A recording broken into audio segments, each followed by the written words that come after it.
We are live on No Driving Gloves. What was Will saying? I don't know. Come on, Will. Yeah. John does the Throw off. I gotta do what I can to screw it up. I'm trying to do a nice, what do you call it? Aggressive, hip radio DJ voice. You know, we're live here on No Driving Gloves, and we got Will and we got Derek, and we screwed up because I forgot and deleted the theme song off my little board here. So, you know, welcome to No Driving Gloves, where three hosts, you know, Derek, Will, and John get together and we chat about cars. Da da da da da da da da da da da da. Brought to you by J. Lewis Productions. And Big Oak Garage. But so it's a little show with just us three for the first time in a couple of weeks. Sat down with Greg a couple of weeks ago and chatted about some stuff. Sat down with Copart last week and made me want to spend too much damn money. At least I got something to do at night when I'm laying in bed when I'm just supposed to be watching TV. What are you guys doing anything exciting? I don't care what you did this week. So. I'm just sharing our live feed on my Facebook page. Ooh, all right. Ooh, fancy. When Will shares, we get actually viewers usually. Yeah. Maybe I shouldn't have. No kidding. So, you know, we shared to the Facebook page this week. We've got a new thing going on. If you follow our Instagram for sure, doing a daily this week in automotive history. And, you know, the seatbelt was patented earlier this week, that old famous Volvo story about the seatbelt. I think tomorrow in history, the Carmen Ghia was introduced to the world. I mean, we've had some pretty interesting. Ooh, you know, actually, John, that would be a better twist for our show. Instead of doing today in history, we need to start tomorrow in history. Ooh, and write about what happened tomorrow in history. I like that. Maybe I'll change it up. Follow us on Instagram to see if John listens to Derek. So why I brought up social media, not necessarily to say, you know, like us on Facebook or follow us on Instagram or go to the website, nodrivinggloves.com, was we did share a post from this little shop in, you know, kind of nowhere, Alabama, that they trucked on up to Ohio and they did some kind of cool things this weekend. Will, how was your weekend in Ohio? Well, it was busy. First off, got up there. Well, on the way up there, Wednesday we had to stop in Chattanooga. The Rocket Camaro and the Rocket 280Z was actually in a really, really bad crash in the trailer Wednesday morning on their way to Columbus. So totaled the truck, totaled the trailer. Luckily, the cars wasn't hurt too bad. So we stopped in Chattanooga to check out the two cars, you know, that we'd built to make sure they were okay and make sure Darren was okay that was driving the truck and trailer. And luckily, Darren was okay, and both the cars had, you know, minimal damage for what the truck and trailer went through.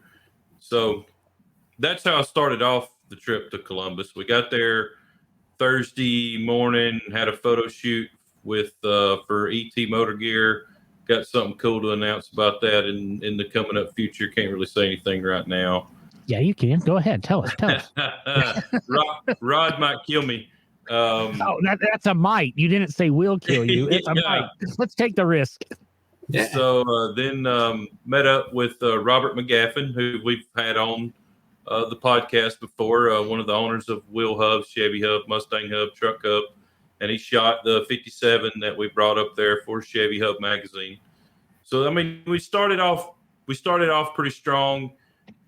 Don't just skate over that, because we're planning on having the Wheel Hub guys back to talk about another magazine, I believe. So right. That's a ball in Will's court. So when he gets a minute, they're definitely wanting to come back on. So we'll get those guys on soon. So, you know, just went to the show Friday, hung out, had a good time, got to see a bunch of my friends I hadn't seen in hell a year. Wait. We got to make fun of John because he almost ruined the big news because he just flashed his screen at the inappropriate time. I always flash at the inappropriate time. Well, actually, is there really an inappropriate time to flash?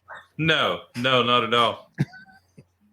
So we go back to the show on Saturday, park in the Builder's Choice. They don't really judge at Goodguys. They do picks, but in the picking area, or one of them, they have several.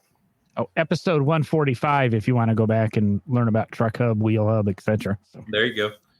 So, we're hanging out there, and Goodguys started a new award this year called the Chevrolet Builder of the Year. And honestly, I hadn't really read much about it. I've seen where certain guys have won it, Bobby Alloway, Jonathan Goolsby, Weaver Customs.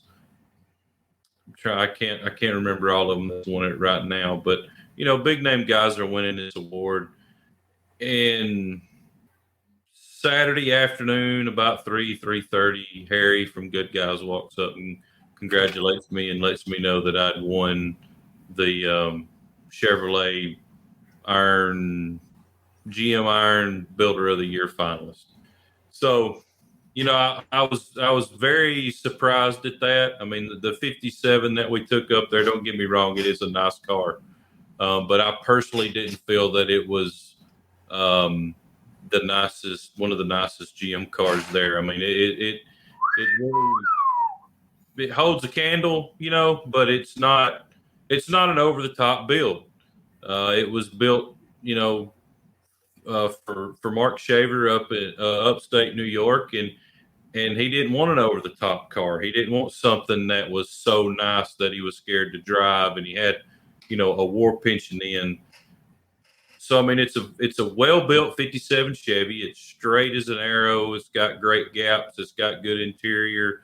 It's nice underneath, but it just don't have all those custom, cut touches that we find ourselves doing here at Big Oak, which is cool to me because the 57 Chevrolet looks really, really good anyway. You don't have to cut them up to have a really cool car. So to get that award with a stock bodied 57 was pretty special.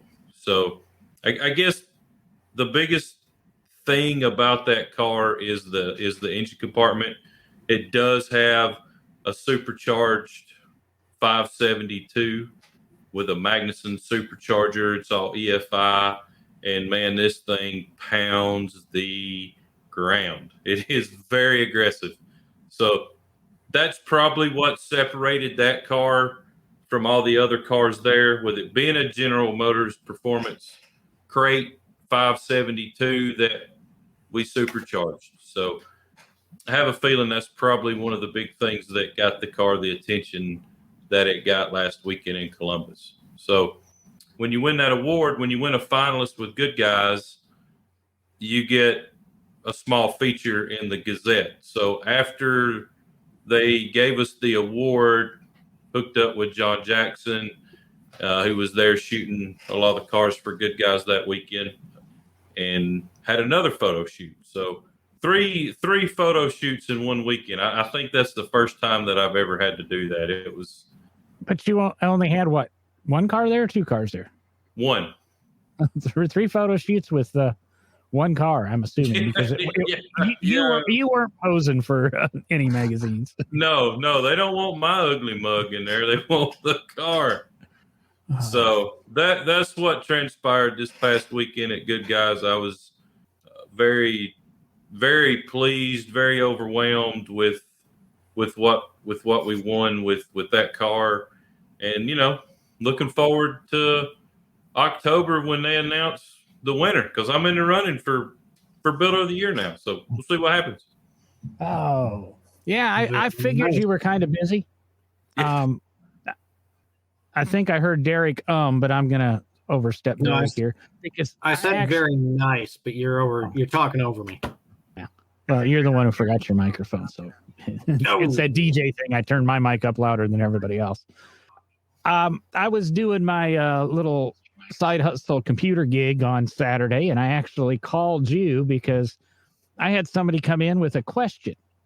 And I figured I was going to mention it on the podcast because maybe some of your friends are listening. And I called you because you might know the answer. Me? Yep. Oh. Why the heck doesn't Holly put on their website what the basic parameters are for a computer to program their EFI system? If you search it, all you do is you go to Holly forums. Why wouldn't Holly put on their website that if you're buying the Holly, was it the Intimidator system or something?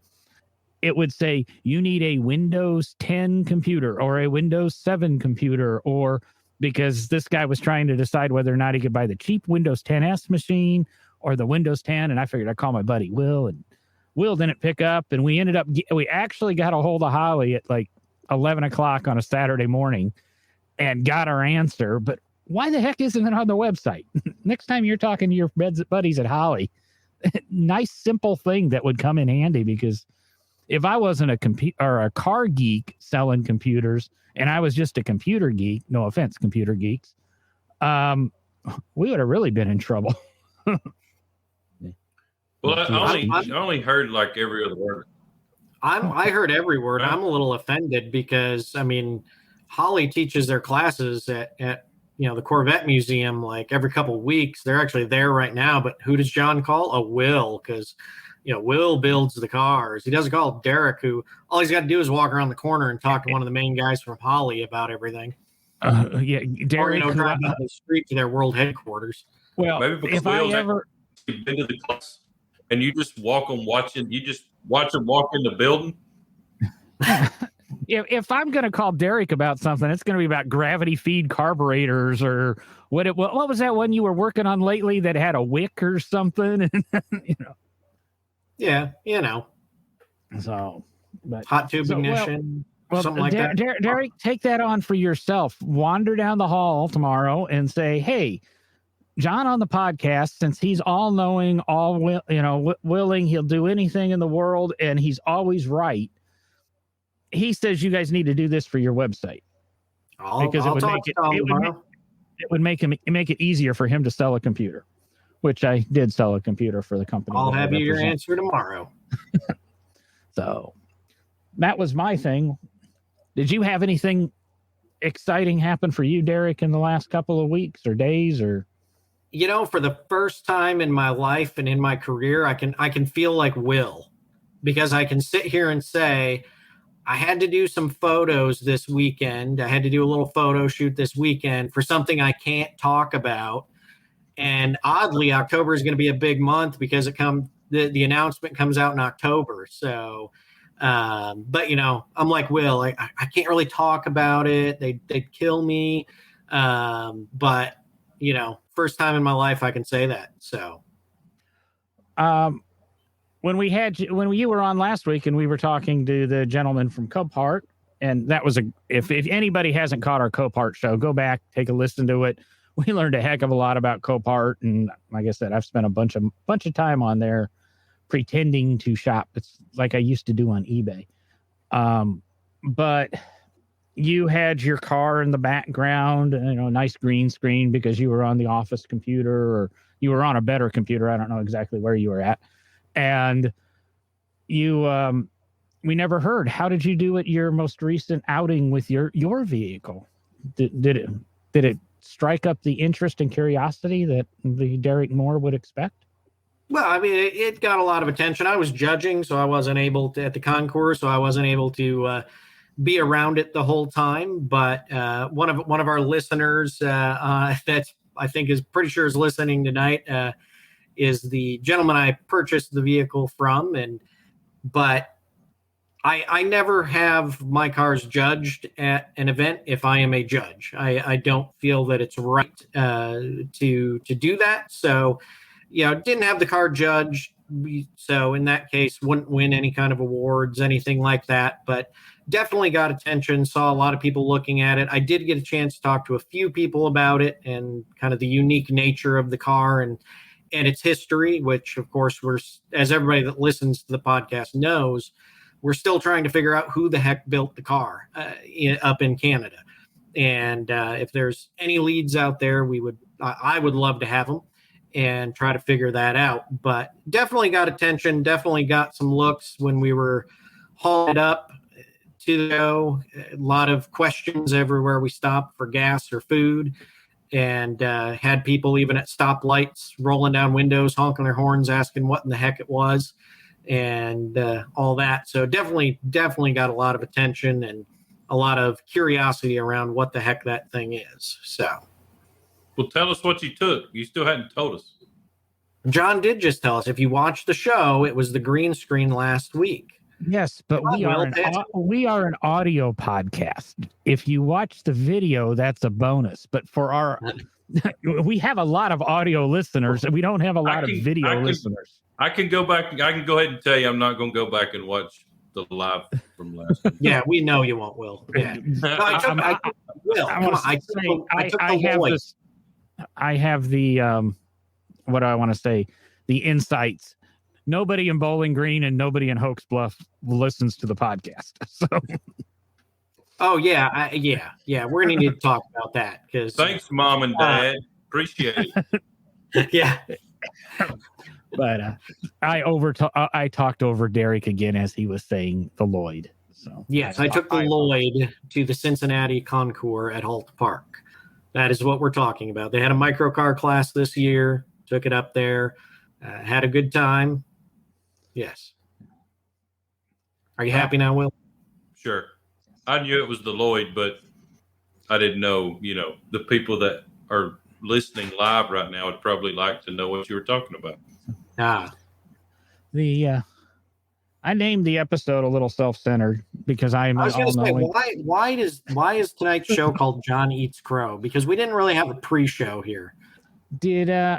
I don't know if either one of you are enlightened to my 2-decade relationship with the mini car company, the BMW mini car company. Do either one of you know how my relationship started with them? Did it involve mini trucks? I know the first time you came to Big Oak Garage, you was in one. Yeah, that was Amanda's. That was her black Ray edition. And that was the first step, because in 2001, me and my ex-wife, we ordered and would have had one of the first 20 Mini Cooper S's ever delivered. And the dealership we ordered from had excuses. And all of a sudden, we're 4 months into deliveries and nobody at this dealership has received a Mini.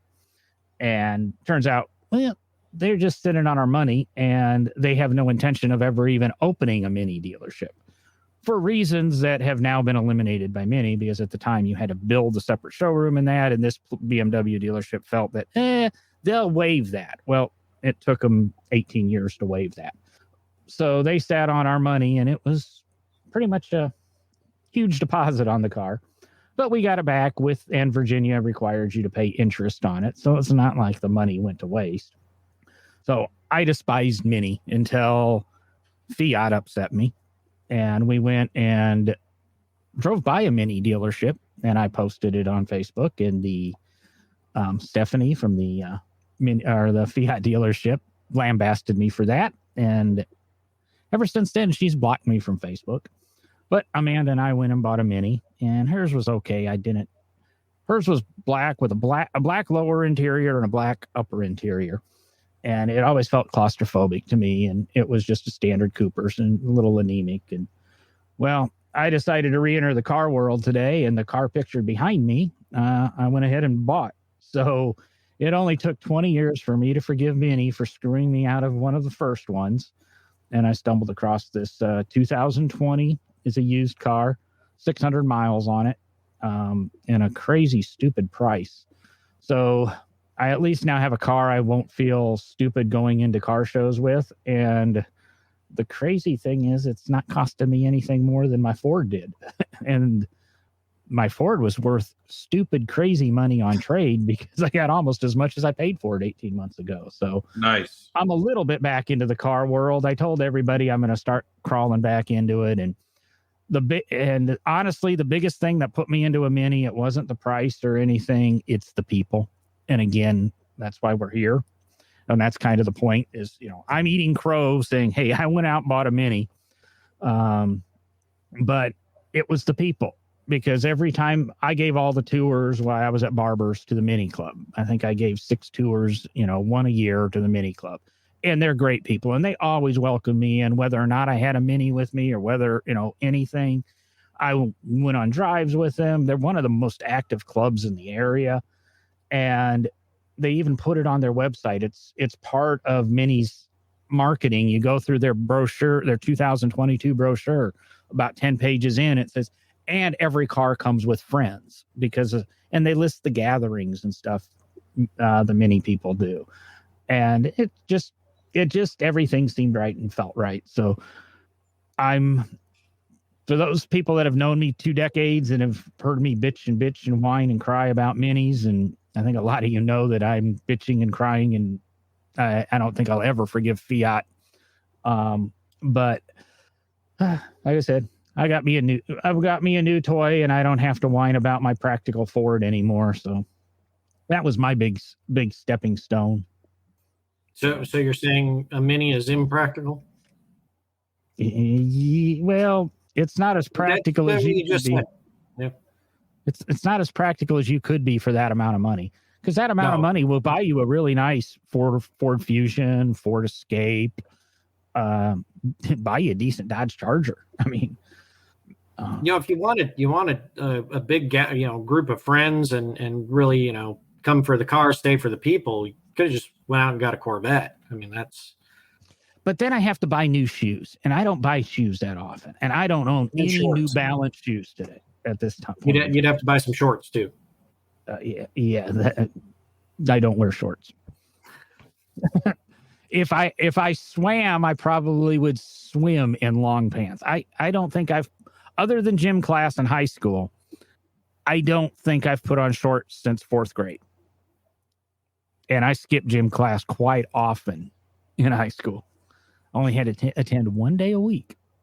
So you don't go swimming ever? I went swimming. Let's see. I've been with Zara for 3 years. I was with Amanda for 7. I went swimming 10 years ago. And prior to that,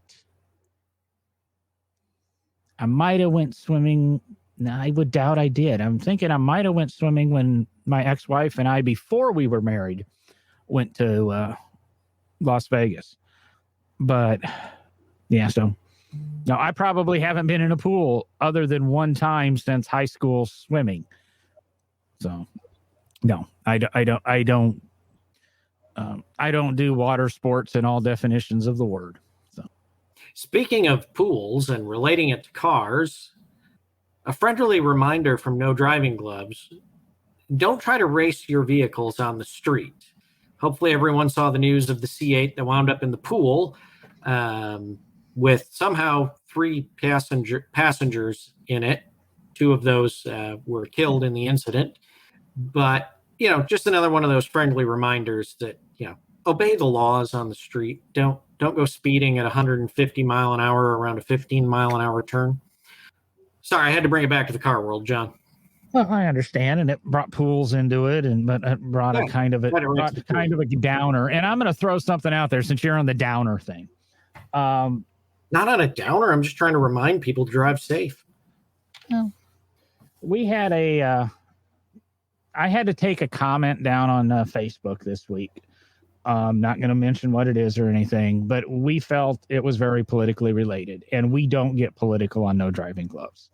As I've said, we'll talk about anything, but we really try to leave politics at the door. There's no winner in the situation usually. And I made the contrast.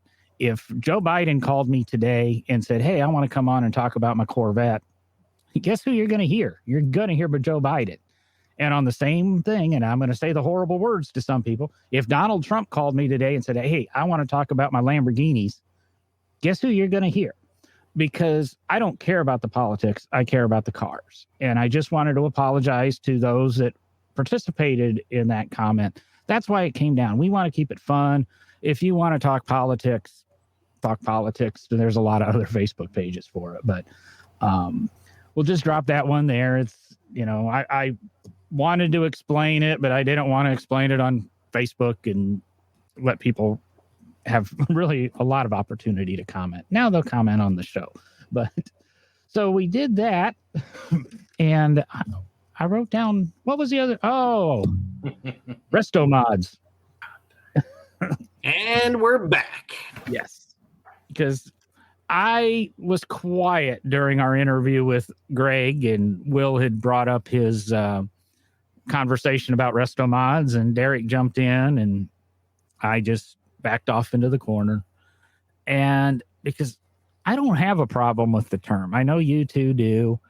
And the term Restomod to me is a modified restoration, which is that Modified. not what they is that not what they are? It's modified. Yes. It's not restored at that point in time. It is modified.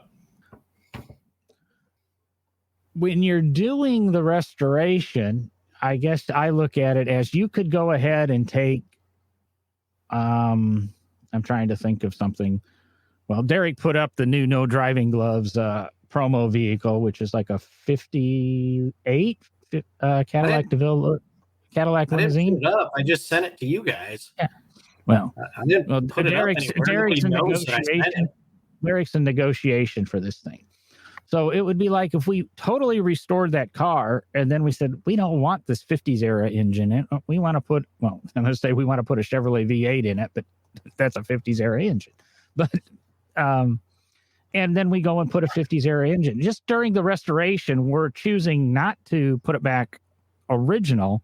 We're just modifying as we go on. And I think that's where the term Restomod comes in. It's a modified restoration. The car's been brought back. What does the restoration mean? What does the word restoration mean? Well, it depends. Is it an original restoration? Is it a restoration? It's to bring something back to represent history.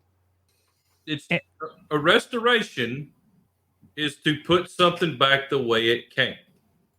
That is a restoration. Modification is, okay, you're going to make it nice, but you're going to modify it and either make it nicer than what it was or change the way it was. That's modification. So it's Will, two different things. Wait, I'm going to be that guy right now because in that definition, pretty much every restoration done in the country today, in the world today, is a modified restoration. Yeah, you're absolutely right. Because if you're going to go with the true definition of a restoration, there's really no way to restore something back to exactly when it came out of factory. You're going to modify something. Most guys, unfortunately, in some cases tend to decide to paint their 20s era car with base coat clear coat, and it looks horrible because the car never looked like that originally. I'm sorry, a Model T should not have a base coat clear coat on it that looks like a brand new Toyota coming out of the factory. And nobody's going to take the time to sit there and, well, very few people. I do know a few that have done it, but very few people, one or two in the world, will actually brush paint an early car to make it look appropriate. Tell Dave hi for me. And if you do everything you can possibly do to put your car back original, as close to as it was when it came off the showroom floor, I'll give it to you. That's a restoration. All right. Because there's no way that you can put a Model T exactly the way it came off the showroom floor. You can't do it. That paint is not available. The rivets aren't available. I mean, there's just certain things that you just cannot physically get anymore. I understand that. And yes, that is to me, that's a restoration. If you put a car back original, it is a restoration. If you take a car that had drum brakes from the factory or no brakes from the factory, you put brakes on it, you've modified that car. All right. And the example that John used, if you do an engine swap, no, that is nowhere near a restoration. You have changed and modified that car. It turns into a custom car at that point in time. Okay, now wait, stop right there because I want to, and this is just playing devil's advocate, throwing a theory out there. So what about having restoring a, so I'll take my 74 Pontiac GTO that I had. Okay.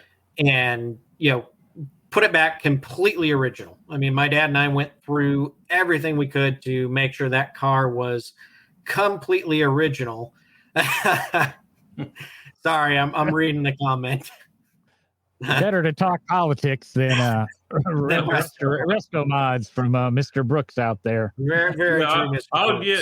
I'll get more pissed off talking about Restomods in politics. I promise. It's way more fun.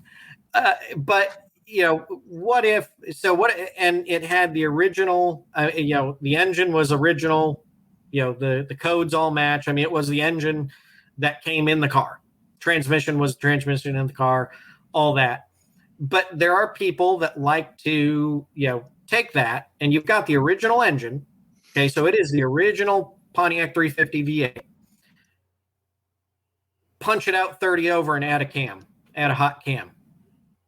It's modified. What's your definition? It's modified. Restomod. No.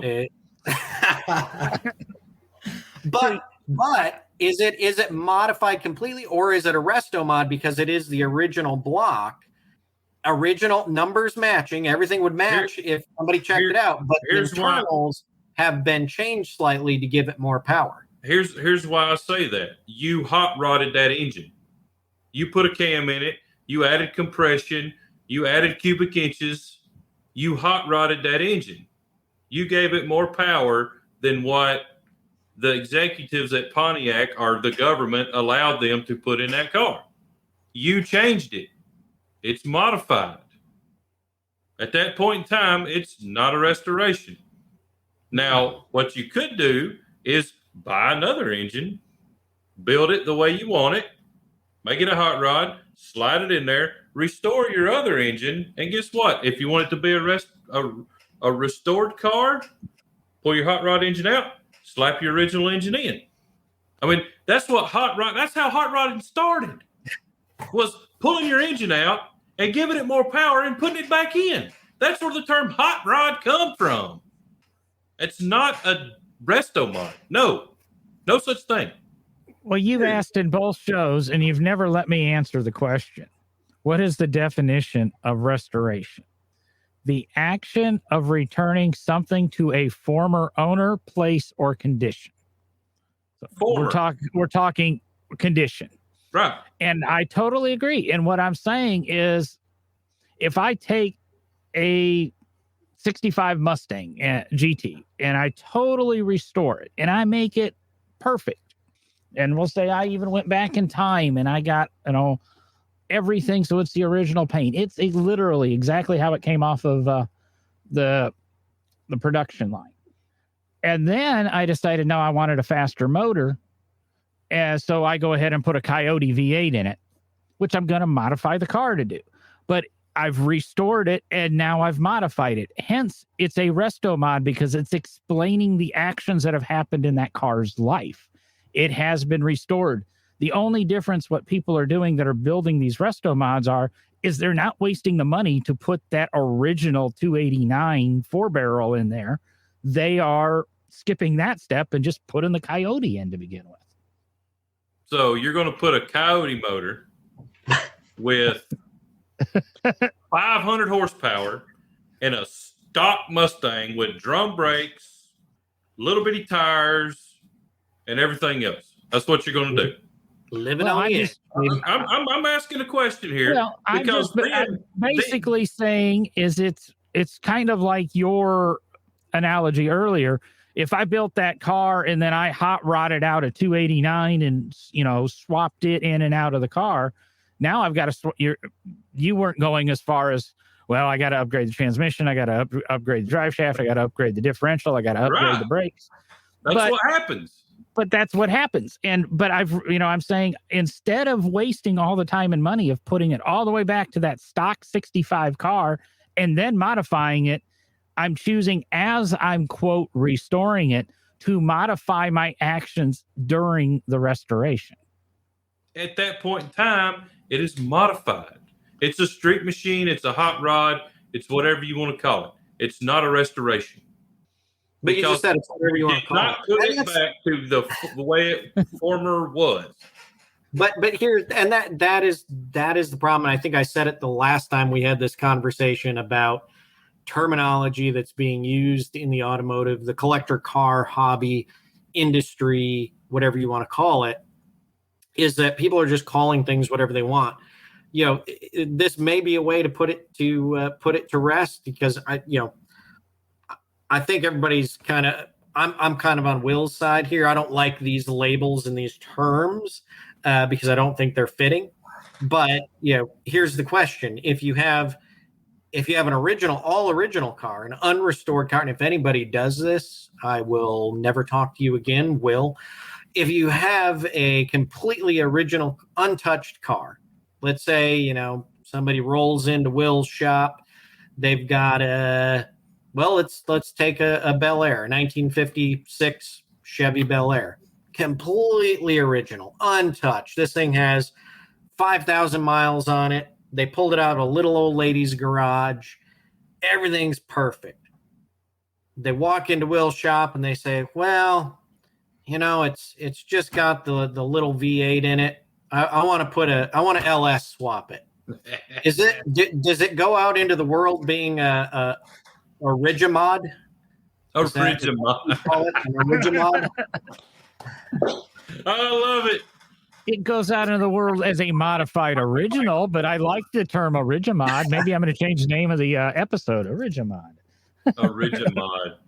That's hilarious. But seriously, is that you would not? It would be a modified or a hot rod at that point. And like I said, if Will ever does it, I'll never talk to him again, because I've already done it, so don't feel bad. All right, that's a perfect example. That right there is being done every day. Yeah. I know that's a perfect example of it. Doing it yesterday, doing it today, and doing it tomorrow.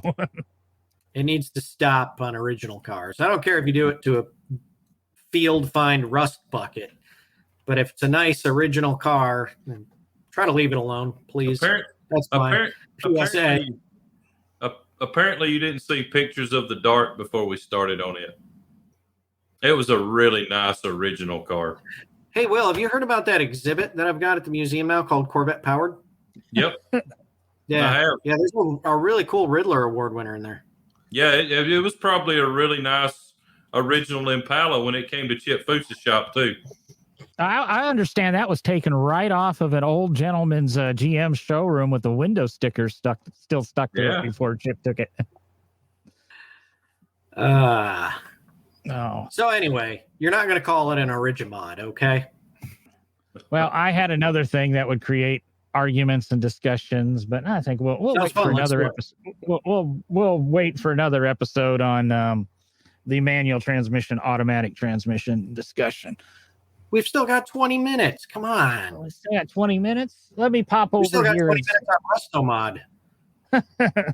No, I told Will we wouldn't dwell on it for 20 minutes. Oh, y'all gonna drive me to drinking. But be careful. We don't believe Copart is actually selling that hot rod Lincoln. Yes, yeah, that's a little, yeah. But always remember, drive to the drinking, never drive after the drinking. Another PSA from No Driving Gloves. You may as well just take the Uber there and take the Uber back. Mm-hmm. I was trying to quickly flip through, and somehow I'm on all these cool custom pickups. And I don't want to go to Uber. Not even cool stock pickups. Speaking of Uber and Lyft, I think they need to add a maybe a classic Uber or antique and classic Uber, where you can show up in your antique car, just roll up in my 31 Chrysler to pick some people up, and then maybe they need the Restomod Uber, where you show up in a Restomod. And what's a Restomod? I've still never seen one. I wouldn't know what you're going to show up in, Derek. Unicorn. But seriously, I think it'd be cool if some company did that. Now, insurance, things like that would probably be insanity, but I feel like we need some kind of service out there where people can show up in, go on Uber or Lyft or something and be able to get rides in antique cars. Haggerty's got something close to that ride. Yeah, the ride share. share. Okay, you brought it up, and I'm going to have to say his name. It's like an Uber for classic cars. Now, Richard Rawlings. It's like an Uber for classic cars. Now, that's something I can get behind. Check out our friends at Rock and Roll Rides. I'm going to leave now. RichardRawlings.com or something like that. I got to stop sharing my ideas on this podcast. Well, you've got to start having some original ones. This is a Kickstarter idea. Let me see how old it is. It was my idea. It was my original idea. You know what Richard Rawlings is doing? He's modifying it. Well, what his problem is, he did this too early. This was a Kickstarter that ended October 27th, 2015. Richard Rawlings wasn't over the top famous by then. If he'd do this now, he was trying to raise $50,000 and they raised $11,928. So I think if he did it now, he'd have no problem raising the $50,000. He'd just pull it out of his pocket. He walks around with a wad like that all the time, according to TV. Always got to have that cash ready. And it looked like they were going to have locations in Detroit, Raleigh, St. Louis, Dallas, Houston, Fort Worth. Where the hell They just need to do it. You just need to do it like Uber, where you just submit your car and, go from there. Well, that was the other one. It was an Quora question when I Googled Derek's thing. And that Uber will let you run a classic car if you're a commercial account and have multiple vehicles or something. I'm just saying what was posted to Quora. Don't know how intelligent or how accurate that statement is. But last time I looked into it, there were a bunch of you couldn't do it with Uber because there were all the insurance things of seat belts and all the safety things. So you wouldn't be able to use anything, pre the late 70s, essentially.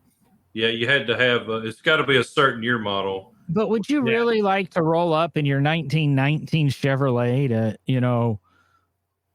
use a club from my youth, Big Al's, and have some guy come stumbling out of that strip club drunk at 1 a.m. and get in your car and you get about halfway home and he redecorates your interior with... But that's the thing with the 1919. You put the top down, you pull it into a car wash and you hose the whole thing down. Done. So you're saying you're the designated driver at my next party. we just had a pretty good comment on Facebook Live here. How big is too big on wheels? This could be very interesting, being that a lot of the early cars had big wheels. Size doesn't matter. Width matters, though. Yeah, I was thinking. I just watched this one. Well, that's an interesting question. Is because there are antique cars out there that have 24, 26, 30-inch rims. Exactly. They're massive. I'm Did trying to remember the rims. Did you say rims? Rims. Okay. Why? We did skip over Mr. Harris's comment back. As a partner with Haggerty Drive Share would be cool. Other than if you go back 3 episodes and listen to Derek and I's discussion about Haggerty. Wait, I want to go back. What was there a problem that I said rims? No. Will gets real picky about rims and wheels and tires and the terminology. We got to remember. If that's what you want to call them, that's fine. Derek's talking pre-war stuff. 490s, all the early cars had what were called demountable rims. The rim actually demounts off the wheel to change the tire. So they did have that size rims. Got you. Mm-hmm. Yeah. Yeah.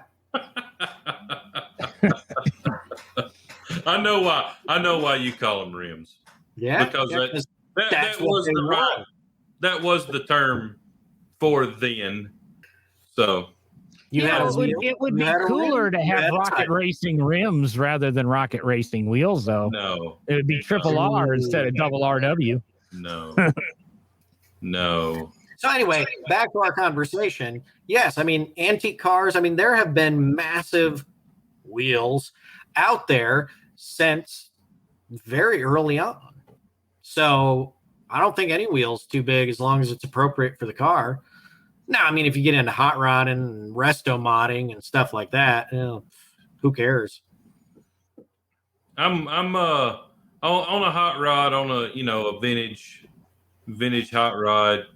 There's some cars out there you can put some 22s on, like a big Cadillac or something like that. But generally, a 20 is about as big as I would like to go, or is what I'm going to go on the cars and the styles that we build at Big Oak. And you got these stupid ass trucks out there that are squatting in the back, and I mean they're running 28s with mud tires like that.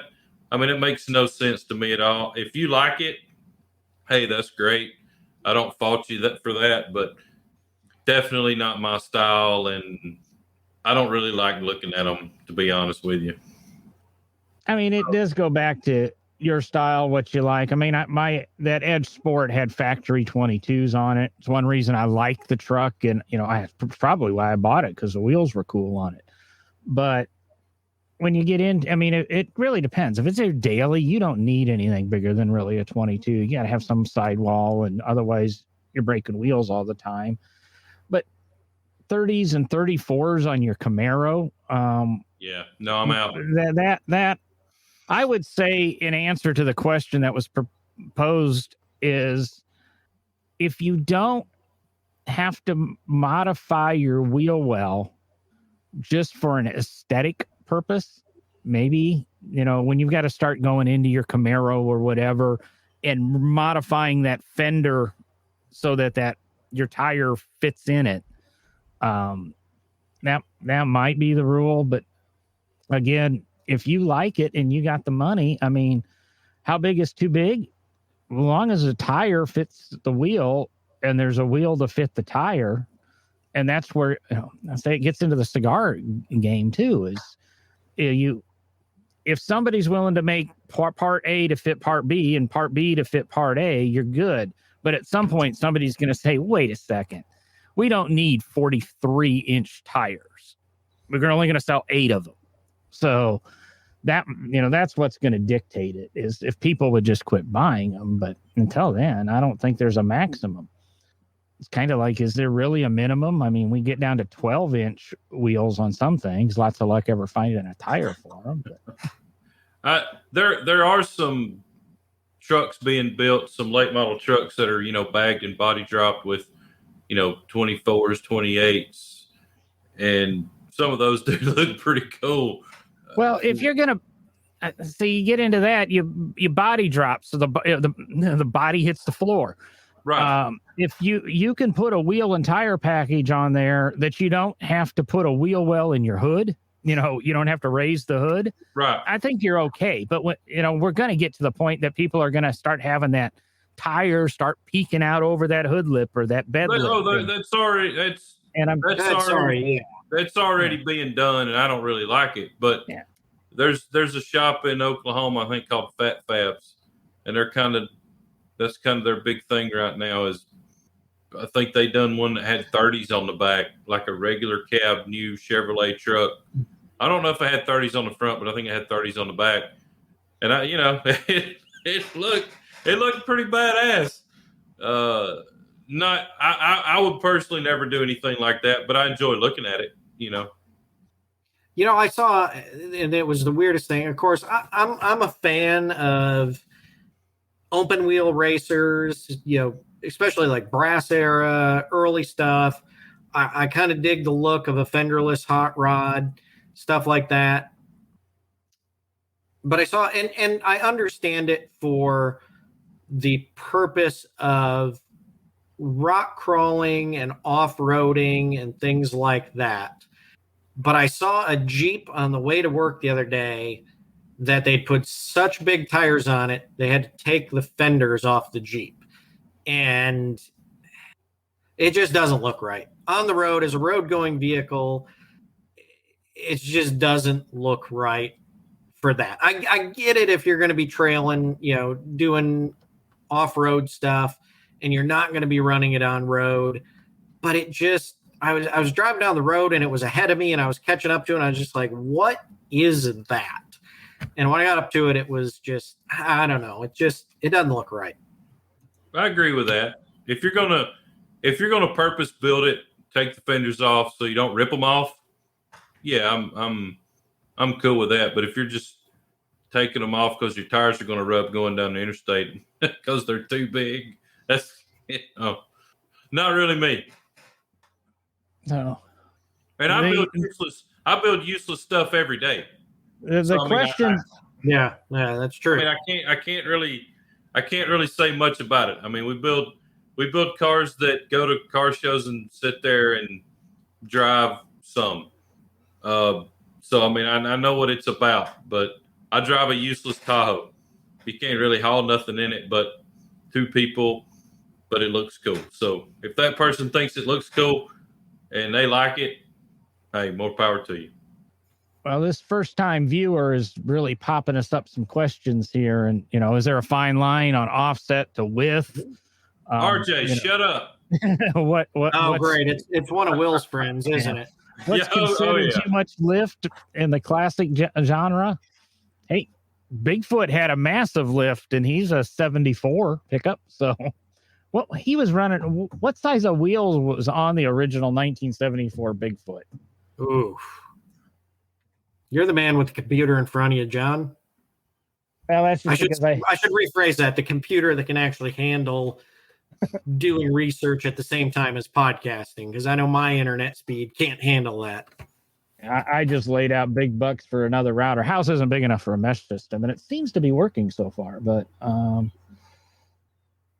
they had, well, you want to talk big? The 74 Bigfoot ran 3 different tire sizes. Where did it go? 44, 66, and 120. So I guess 120-inch wheel and tire package is probably about as big as you should go. Well, and it also comes down to what Will and I were just talking about, which is, what is your purpose in the end? Because there are laws about what you can run on the street, how, road clearance laws, how high can your bumper be? How high can certain parts of the body be? Huh? Headlights is a big thing. Yeah, your headlights, how they're aimed, and we're seeing that with the, I guess what originally was called the California show truck. Now it's called the Carolina Squat. Do I have that right? Yeah, yep. Something like that. Anyway, they're coming down on them for the headlight level, not having it aimed right. And of course, also the visibility of that type of sit. So it really comes down to, in the end, what do you, in my opinion, I'll say, and Will, you might have a different opinion, but it comes down to what's the purpose, or are you a show vehicle that's going on and off a trailer and only onto the show field or in the, show building, or are you trying to drive the thing down the road, or are you trying to put it on a racetrack? It's going to be probably different answers for each use. Yep. And I will say, not every car that's come out of Big Oak Garage has been 100% legal, but most of the stuff that comes out of here is, 100% legal, that meets the requirements of a car from whatever state, this person comes from. So technically everything we do is street legal, and most of them are even updated to have even better equipment than what they came with factory. So most of our cars do leave with seat belts and better steering and bigger brakes and better engine and trans combos and stuff like that, tires. So I'm a big fan of driving your car. I hate one-to-one scale models, but some people, they want to push their car off and on a trailer and never crank it, never drive it, and just show it. And if that's what you like, that's awesome. I have nothing bad to say about that. I would rather somebody be into that's actual hands-on automobile stuff than just going out and doing nothing. Yeah. Sorry, I got tied up on my Bigfoot research. I was incorrect. Bigfoot 2 was the first truck to run 66-inch tires.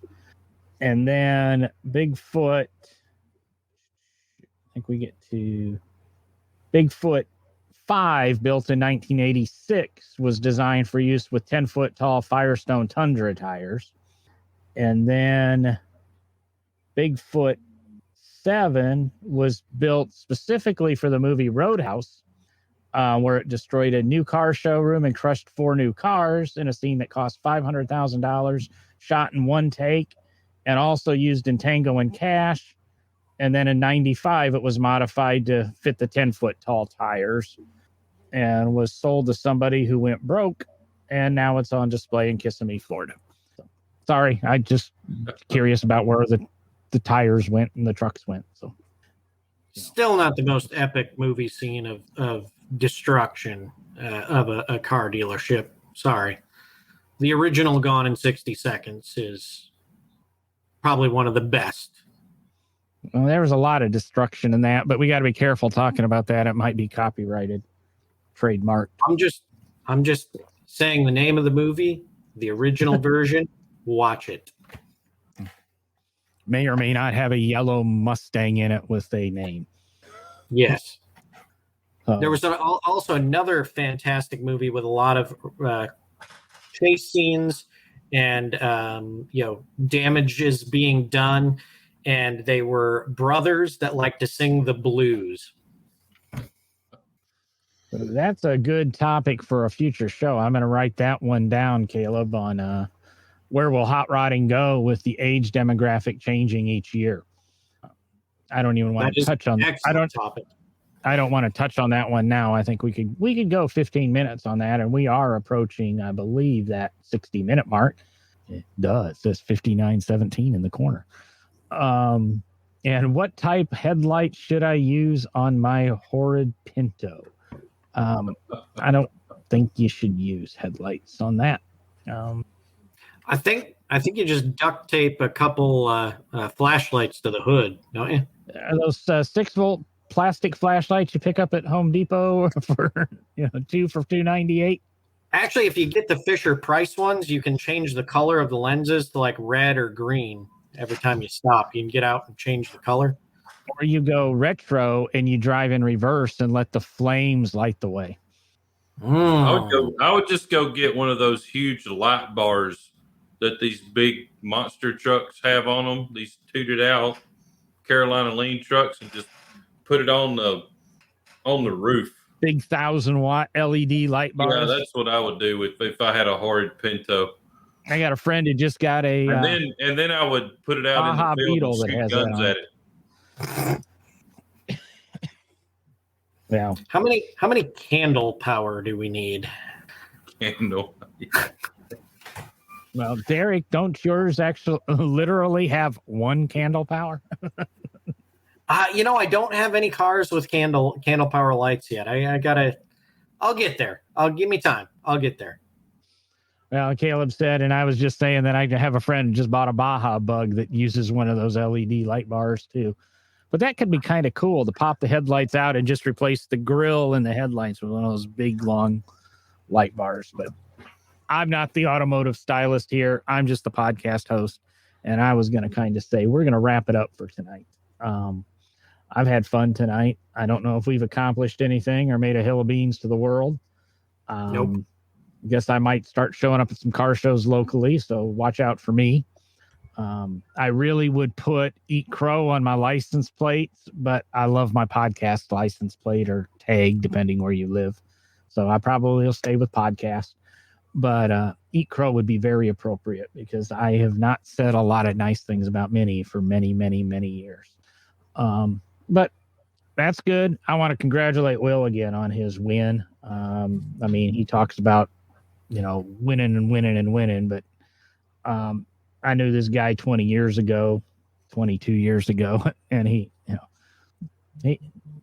just 18-year-old partying kid, and he's kind of made something of himself, and there's a touch of jealousy in this guy. And Derek's okay too. Kind of made But it.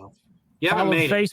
Follow the Facebook page, No Driving Gloves. Check out the website, nodrivinggloves.com. Links to all the shows. If there's a video with the show, it's paired with the show anymore. So you can watch or listen there. You can find links to YouTube, Facebook. Might have the Instagram up there too. And like I said, start watching the Instagram and learning about the history of the automobile. We might even forewarn you. Derek's idea makes a lot of sense. Tell you the day before. That way you can go impress your friends at work. But I had fun tonight, guys. I'm out of here. Adios. See you guys. Oh, hi, Jimmy. I guess that's Will's dad. Somebody from Hoax Bluff is actually watching. Whoa, we got a Hoax Bluff listener. Well, and that's the guy we yelled at the beginning for not listening. That's right. We're out of here. Been burning.